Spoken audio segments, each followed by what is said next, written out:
নমস্কার বন্ধুরা, তো আমি আজকে চলে এসেছি আমার নিজের গল্প নিয়ে। আর আজকের গল্পটা হলো আমার বাপের বাড়ির পাড়ার গল্প। বলতে গেলে মানে একটা কাকু আর কাকিমা, মানে আমাদের বাড়ির থেকে এতই ভালো রিলেশন ছিল, এতই ভালো, মানে মনে হতো না ওনার বাইরের লোক।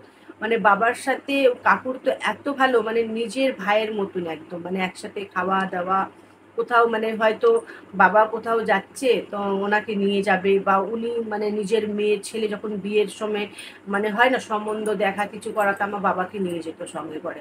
মানে এত ভালো, মানে দুদিক দিয়ে খুব ভালো চলছিল।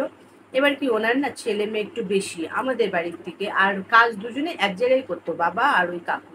তাই মানে খুব ভালো করে সবকিছু ভালো করেই চলছিল। কিন্তু ওনার মেয়ের বিয়ের সময় মানে দুটো তিনটে মেয়ে বিয়ে করতে গিয়ে না খুব খরচা হয়ে যায়, ওনার কাছে টাকা পয়সা খুব একটা থাকে না। তাই কাকিমা আমাদের থেকে অনেক টাকা ধার নিয়ে রাখে, অনেক টাকা, মানে আমাদের থেকেও নেয়, আবার পাড়ার থেকেও অনেক কারো বাড়ির থেকেও নেয় টাকা, মানে নিতেই থাকে আর কি। মানে যদি হয়তো কাকুর শরীর খারাপ তখন নিল, হয়তো মেয়ে জামাই নতুন বিয়ে হয়েছে এসছে, টাকা পয়সা নেই, ওদের পেছনে তো খরচা আছে, খাওয়া দাওয়া জামা কাপড় দিতে হবে, নতুন নতুন বিয়ে হয়েছে এসছে, এটা নিয়ে মানে সবার থেকে ধার নিয়ে নিয়ে নিয়ে নিয়ে করতো এইভাবেই। এইভাবে মানে চলছিল আর কি। কাকু কাজ করতো, সেই কাজে করতো যেই টাকা দিয়ে সংসার আর চলতো না বলতে গেলে। তাই এইভাবেই চলছিল। এই করতে করতে হয় কি, মানে সবার থেকে মানে পাড়ার এমন কোনো বাড়ি বাদ নেই যাদের থেকে ওই কাকিমার টাকা নেই। মানে পাড়া মানে বুঝতে পারো বন্ধুরা কত বড় একটা পাড়া হয়। তার মধ্যে মানে যারা খুব গরিব, যারা একদমই দিতে পারবে না, তাদের থেকেও 50 টাকা 100 টাকা নিয়েছিল। মানে এত কম করেও টাকা নিয়েছে। আবার যারা মানে মানে খুব ভালো জায়গা আছে তাদের থেকে 20,000 50,000 30,000, মেয়ের বিয়ের সময় শরীর খারাপ আছে, কিছু আছে, এই আছে ওই আছে বলে বলে সবার থেকে টাকা নিয়েছে। এই করতে করতে হয় একসময় এমন যে কাকুর ভীষণ শরীর খারাপ হয়ে যায়, ভীষণ শরীর খারাপ, মানে এতই শরীর খারাপ যে বাঁচার অবস্থা নেই। সেই সময় যে হসপিটালে নিয়ে যাবে, সে অ্যাম্বুলেন্স নেবে, তার পর্যন্ত টাকা নেই। বাড়িতে নেই ঠিক আছে, কিন্তু পাড়ার লোক যে যখন চাইছে কেউ দিতে চায়নি। তার রিজনটা বন্ধুরা না, মানে কাকিমার মানে কি হয় না, মানুষ যখন টাকা নিতে স্টার্ট করে, নেওয়ার পর এবার কি দিতেও তো হবে। তুমি তো যখন কারোর থেকে টাকা নিচ্ছ তখন তো তুমি বলে নিচ্ছ। কারোর থেকে যদি তুমি বলে নাও যে আমি 1 মাসের মধ্যে দেবো টাকা, সেটা তোমাকে 1 মাসের মধ্যেই দিতে হবে। হয়তো তুমি পরে ওকে বলতে পারো যে আমি এখন হয়নি, হয়তো আমি 15 দিন পর দেবো বা 1 মাস পর দেবো, এখন আমি দিতে পারছি না, এই প্রবলেম আছে, এই আছে ওই আছে, এরকম মানুষ বলে। সেরকম উনি করতো, করতে করতে কি হয়েছে, সবার থেকে পাড়ায় জানাজানি হয়ে গেছে যে সবার থেকেই টাকা নিয়েছে, কম বেশি সবার থেকে নিয়েছে। এবার সবাইকে না মিথ্যা কথা বলতে স্টার্ট করে কাকিমা, যে কারো কিছু প্রবলেম নেই, তাদেরও মানে মিথ্যা কথা বলে আর কি, প্রবলেমটা বলে। মানে ওনার হয়েছে ব্যাপারটা পুরো পাড়ায় জানতে পারে এরকম যে ওনার মেয়ের শরীর খারাপ নেই, কিন্তু পাড়ায় সবাইকে বলেছে ওর ভীষণ শরীর খারাপ, হসপিটালে ভর্তি, তাই 30-40 হাজার টাকা মতন খরচা পড়েছে। তাই আমার কাছে এখন টাকা নেই, কারো আমি এখন কিছু টাকা দিতে পারবো না, আমার কাছে যা টাকা ছিল মেয়েকে খরচা করেছি, কেন আমি মা বাবা হয়ে আমরা যদি কিছু না দিই, জামাই যদি শুধু টাকা খরচা করে তাহলে কেমন লাগবে, তাই আমরাও খরচা করেছি, এটা বলে মানে কারোই টাকা দিচ্ছে না। আর কিন্তু পাড়ায় সবাই জানতে পেরেছে যে মানে উনি টাকা দিচ্ছে না কারো, এর জন্য এই যে ওনার মেয়ের শরীর খারাপ বলে দিচ্ছে না। কিন্তু এই কথাটা না শুধু আমাদের পাড়ায় সবাইকে জানিয়েছে। এবার ওই মেয়েকে যে এইটা এইসব কথা জানিয়েছে একদমই না, কেন জানায়নি, কিন্তু মেয়ের না শরীর খারাপ হয়েছে, না মেয়ে কিছু জানে এই ব্যাপারে যে আমার মা সবার থেকে টাকা নিয়ে মিথ্যা কথা বলছে, টাকা নিচ্ছিল সেটা মেয়ে জানে।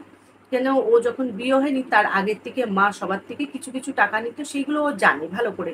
কিন্তু এত বড় মিথ্য কথা বলেছে ওর নিয়ে, সেটা একদমই জানে না। তাই ওর মেয়ের বিয়ে অনেক দূরে হয়েছিল। সে মানে অনেক দূরে, আসাম না কোথাও এইরকম হয়েছিল। যাই হোক, ও 2-3 বছর পর আসে। মানে এই কথাগুলো এই জন্য ও বলতে পারে, তার রিজনটা যেহেতু ও দূরে থাকতো, আসতো না, তাই ওর নিয়ে অনেক রকম গল্প করতো সবার সামনে, টাকা যখন দিতে পারতো না, কেন টাকা এতই বেশি সবার থেকে নিয়ে নিয়েছে। এবার একেকজনের কাছে তো শুধু টাকাই নিয়েছে, মানে তুমি টাকা দিয়ে টাকাটা হয়তো সময়ের মধ্যে রিটার্ন করে দিচ্ছ, আবার অনেক কারোর থেকে ইন্টারেস্টে টাকা নিয়েছে, সেই টাকাগুলো তো বাড়ছে যাদের থেকে নিয়েছে। কিন্তু এইবার যে একেকজন এমন আছে যে আমাদের মতন আপনাদের মতন লোক, যারা হয়তো নিজের মানে একটু দুঃখর গল্প শুনে কথা শুনে আমরা হয়তো টাকা দিয়েই দিই, নিজের কাছে যেইটা থাকে 500, 1000, 2000, 5000 সবার কাছে থাকে, সেগুলো আমরা দিয়ে দিই। কিন্তু এক একজন মানুষ এখনো এরকম মানুষ আছে যারা ইন্টারেস্টে টাকা চালায়, মানে সবাইকে টাকা দেয় ইন্টারেস্টে, ওইরকম প্রচুর মানুষ আছে। সেই রকম পাড়াও আমাদের একটা দুটো মানুষ ছিল, তারা এরকম টাকা চালাতো, মানে দিত সবাইকে। এবার ওরা কি ব্যাপার আছে, ওরা কিন্তু না টাকা কিভাবে যে নিতে হবে ওরা সেটা ঠিক জানে, মানে ঝগড়া করে, ঝামেলা করে, মারপিট করে, যেভাবে ও টাকা ঠিক নিয়ে নেবে, কেন ওদের ওই কাজ, ওইটাই ব্যবসা ওদের। তা ওরা ঠিক এইভাবেই নিয়ে নেবে টাকা। কিন্তু আমাদের মতন, তোমাদের মতন লোক কি করবে, হয়তো ঝগড়া করতে পারি, কথা বলবো না, মারপিট করতে পারি, এছাড়া আর কিছুই করবো না। হয়তো ও দিলই না, ঝগড়া হয়ে গেল, সব কিছু হয়ে গেল, শেষ, টাকা আর পাচ্ছি না, কিছুই না।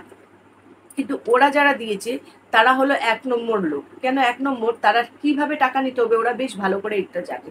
তাই সেটাই ওরা কি করেছে, মানে 2-3 বছর পর যখন ওনার মেয়ে এসছে, মানে এত 2-3 বছর মধ্যে এতই টাকা সবার থেকে নিয়ে নিচ্ছে, মানে বলার মতন ছিল না। 2-3 বছর পর যখন ওনার মেয়ে এসছে, তখন সবাই বলল যে এইরকম তোমার প্রবলেম হয়েছিল, হ্যাঁ, তুমি এত শরীর খারাপ, তাই তোমার মা সবার থেকে টাকা নিয়েছে। এবার তো জানেই না এই ব্যাপারে। আর মা ওর যে এতই মিথ্যা কথা বলে বলে পড়েছে, সেটা একদমই ও জানেই না কিছু, কেন ওর মা কিছু ওকে বলিনি। এবার পাড়ার অনেক কেউ জানতে পেরেছে ওর ব্যাপারে, যে এরকম কিছুই হয়নি, মা কি করে এটা বলেছে কি জানি, আমি তো কিছুই জানি না। যাই হোক, তখন জানাজানি হয়। এবার কি হয়, আমাদের মতন মানুষ ওদের সাথে শুধু ঝগড়াই করে, যে আমার টাকা দাও, টাকা দাও। এরকম অনেক মানুষ আছে যারা ভাড়া থাকতো, আমাদের বাড়িতে ভাড়া থাকতো, তারা পর্যন্ত 200-500 টাকা দিয়েছিল ধার ওকে, মানে টাকা চেয়েছিল যে আমার এরকম প্রবলেম, এরকম প্রবলেম, দিয়েছে। কিন্তু যারা মানুষ ইন্টারেস্টে দিয়েছে তারা তো আর ছাড়বে না বন্ধুরা।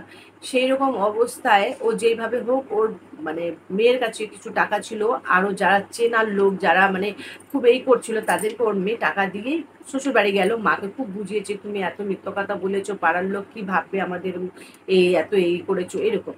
যাই হোক, এটা তো হয়েছে। যখন ওনার হাজবেন্ডের কথা বলছি, মানে ওই কাকুর কথা, যখন ওনার ভীষণ শরীর খারাপ হয়, মানে ওনার শরীর খারাপ বলতে গেলে ওনার মানে টাইফয়েড হয়ে যায়, মানে মানে বমি হয়ে যাচ্ছে, পায়খানা হয়ে যাচ্ছে, মানে এত বেশি প্রবলেম। না হয়তো খাওয়ার জন্য হয়েছে, কিছু উল্টোপাল্টা খেলে হয় না মানুষের গরমে, সেরকম কিছু হয়েছিল প্রবলেম।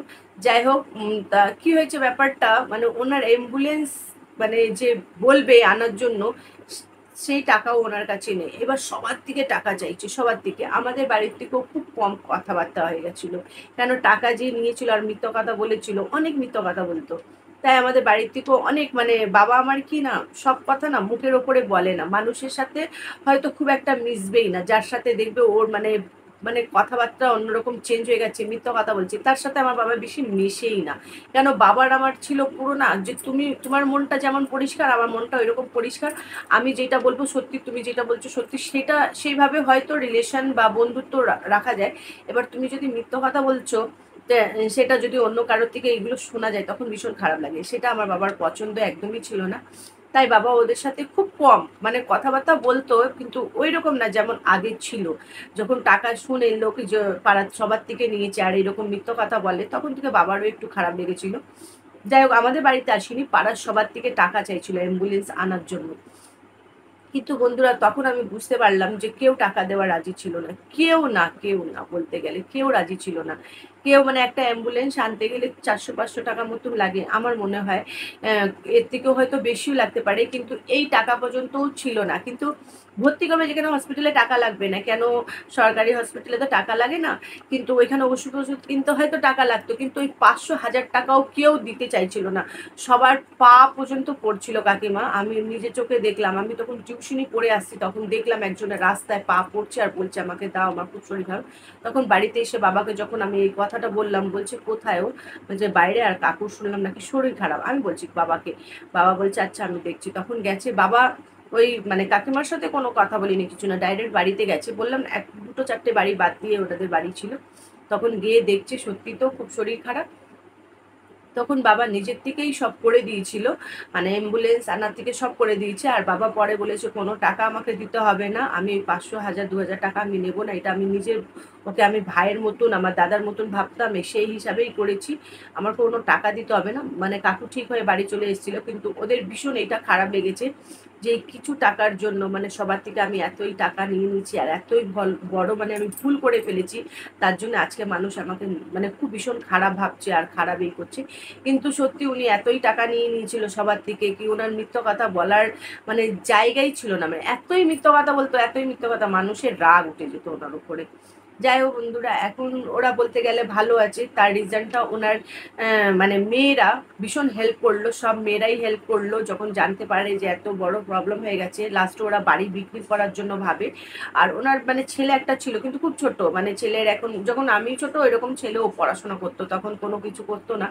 আর কাকুর টাকা পয়সা দিয়েই সব হতো। তাই মেয়েরা খুব হেল্প করে মানে সব টাকা পয়সা শোধ করলো যতই দিয়েছিল। এখন বলতে গেলে ওরা বেশ ভালোই আছে, এখন কোনো প্রবলেম নেই। কিন্তু এইটাই মানুষের যার থেকে টাকা নিতে যায় না তার উপরে বিশ্বাস রাখা, আর তাকে মানে টাকা যেভাবে নিচ্ছ সেইভাবে যদি না দাও তাহলে আর রিলেশন থাকে না। সেটা হয় বাইরের লোকের কাছে হোক আর নিজের মানুষের কাছে থেকেও নিলেও একই ব্যাপার। তুমি নিজের ভাই বোন দিয়ে বা নিজের রিলেটিভ সাথেও যদি টাকা পয়সা নিচ্ছ, ধার নিচ্ছ বলে ঠিক সময়ের মধ্যে না দিলে রিলেশনটা খারাপ হয়ে যায়। সেটা এখন আমি একদম বুঝি আর দেখি, এই জিনিসটা দেখতে পাচ্ছি। সেটা একদম সত্যি। তুমি মিথ্যা কথা কতদিন বলবে, কতদিন এই মিথ্যা কথাটা চলবে? একদিন না একদিন সত্যিটা সামনে আসবে, তখন মানুষের কাছে তুমি আর কিচ্ছুই নেই। তখন তুমি খুব অপমান করবে, তোমাকে তোমাকে খুব আজে বাজে কথা বলবে। তাই কোনোদিন এইরকম করতে নেই। যেরকম যে হিসাবে টাকা আছে সেই হিসাবেই চলতে হয়, সেভাবেই করলে বেশ ভালো আছে। সেই মানে আমি বুঝি সেই ব্যাপারটা। জানি না বন্ধুরা আমি কত ঠিক বলছি। যাই হোক, আমার এই ছোট্ট ভিডিওতে আপনাদের কেমন লেগেছে অবশ্যই জানাবে। যদি ভালো লাগলে অবশ্যই লাইক, কমেন্ট, শেয়ার আর সাবস্ক্রাইব করবে। খুব ভালোবাসা দেবে। আপনারা ভালো থাকবে, সুস্থ থাকবে, আমার ভিডিওগুলো দেখতে থাকবে। Bye bye.